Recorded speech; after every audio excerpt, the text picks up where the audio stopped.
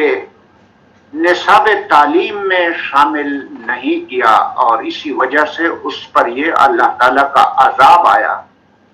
اور وہ اللہ تعالیٰ کا عذاب اگر اپنے آپ سے ہٹانا چاہتے ہیں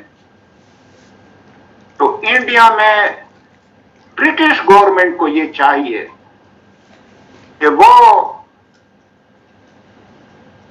گوسپل کو وہاں کے نصاب تعلیم میں انٹروڈیوس کریں۔ آپ کو یہ علم ہونا چاہیے کہ in the curriculum it is decided that what kind of human personality you are going to provide for your state and society۔